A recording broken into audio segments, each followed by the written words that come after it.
आप देख रहे हैं news network channel Jamil Shah के साथ। Subscribe my channel, like and share.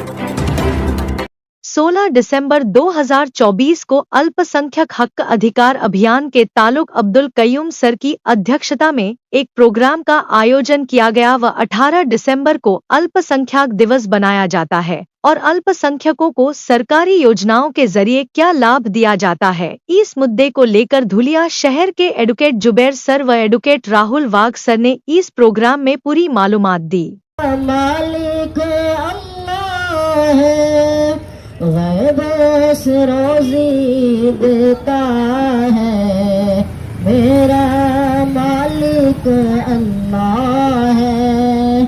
अल्लाह अल्लाह अल्लाह ला इलाहा इल्लल्लाहु, अल्लाह अल्लाह आता है, पता है ना पीता है, ना ही कभी वो सोता है, शान में अपनी यकता है, शान में अपनी यकता है, मेरा मालिक अल्लाह है। अल्लाह अल्लाह अल्लाह ला इलाहा इल्लल्लाहु, मेरा मालिक अल्लाह है, मेरा मालिक अल्लाह है। अल्लाह अल्लाह अल्लाह ला इलाहा इल्लल्लाहु, तितली रंग की रानी, जुगनू किरणों का राजा, तितली रंग की रानी मुनक्किद किया है। और इस प्रोग्राम का मेन मकसद यही है कि आप लोगों को अपने अधिकारों के लिए कैसे लड़ना है। आप लोगों के ऊपर अन्याय अत्याचार हुआ तो आप लोग किसके पास जाएंगे, आपकी कौन मदद करेगा और आप लोग कैसे लड़ पाएंगे।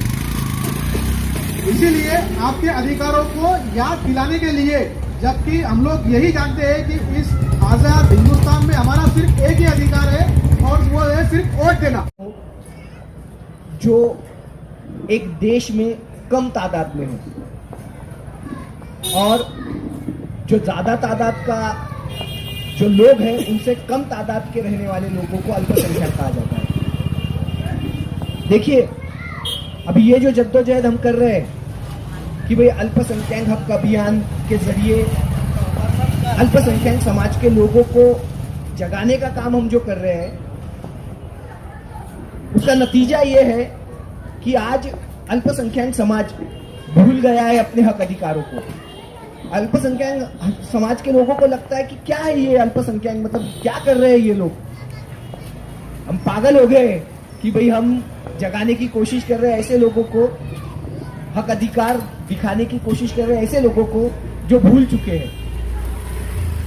अगर आप अपने हक अधिकारों को नहीं जानेंगे तो कोई भी दूसरा आकर उसके ऊपर कब्जा कर लेगा।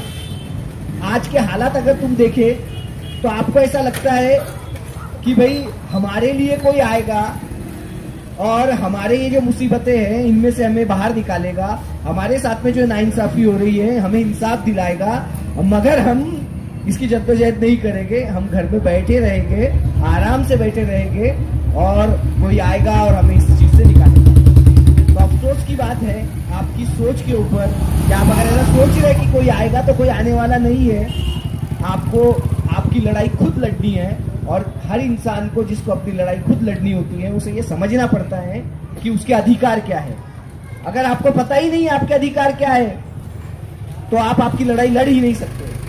और मैं सबसे पहले मुबारकबाद दूंगा मुदस्सिर सर को और उनकी टीम को कि उन्होंने इस मसले को समझा कि मेरे एरिया की वजह से वो यहाँ पर आके बैठने के लिए भी डर रहे हैं। तो सोचो ऐसे लोग जो है ये अपने हक अधिकार के लिए लड़ कैसे सकते हैं। ये प्रोग्राम लेना, यहाँ पर आके हम आपको ये इल्म दे रहे, ये देना, अगर हम ये नहीं भी करते तो इससे हमारा कोई नुकसान नहीं था, क्योंकि हम हमारी अधिकार की लड़ाई लड़ने के लिए सक्षम हैं। हमें तकलीफ है कि जिन लोगों के ऊपर सही में नाइंसाफी हो रही है, उन लोगों ने अपनी इंसाफ की लड़ाई लड़ने के लिए उनको इल्म के जरिए हम तैयार करना चाहते हैं और उन लोगों को ही इसकी कोई फिक्र नहीं। बहुत सारे लोगों को लगता है कि क्या ये अल्पसंख्यक का, ये अकलियती समाज के हुकूक के बारे में क्या है, मतलब कर क्या रहे ये लोग, क्या फायदा इसका, क्या दीनी कोई फायदा है, दुनियावी कोई फायदा है?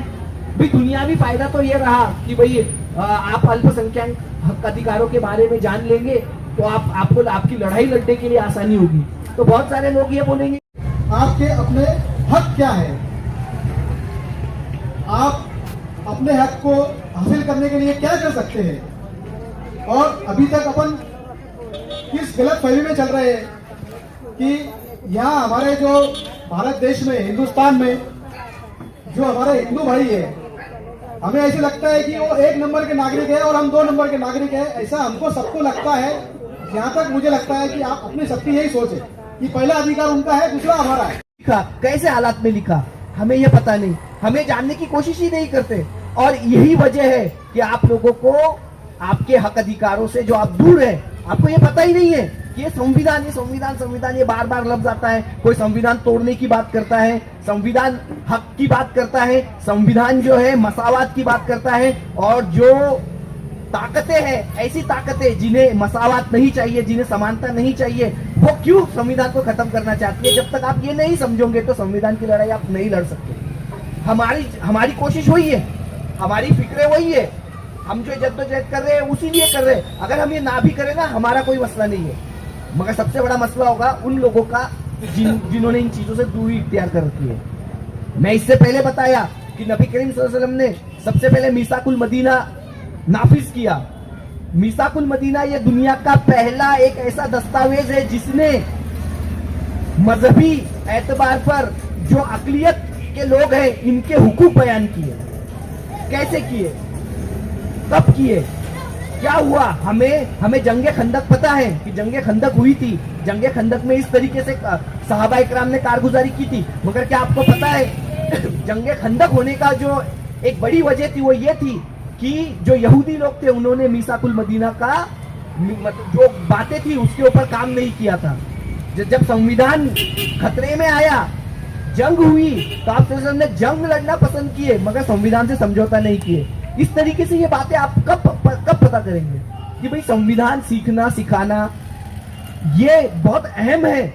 ये बातें आपके जहन में कब आएगी? और जब तक ये बातें जहन में नहीं आएगी तो जो लड़ाई आप लड़ रहे हो, जो लड़ाई लड़ने की बात कर रहे हो, वो आप हारोगे।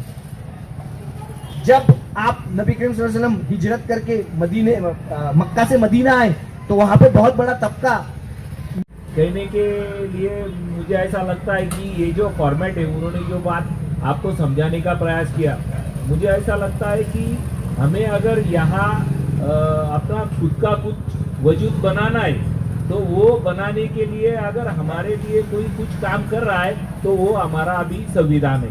तो संविधान मतलब क्या है? दुनिया में अगर हम लोग कहीं तो भी जाते हैं तो दुनिया में जो रिवोल्यूशन बोलते हैं, क्रांति बोलते हैं, तो क्या होता है कि जिस देश में हम लोग जाते हैं, कंट्री में जाते हैं, तो वहाँ का संविधान उठा के फेंकना, उसको हम लोग क्रांति बोलते हैं। लेकिन भारत में अगर हम लोग सही ढंग से रिवॉल्यूशन की बात करें तो संविधान को अमल में लाना मतलब क्रांति।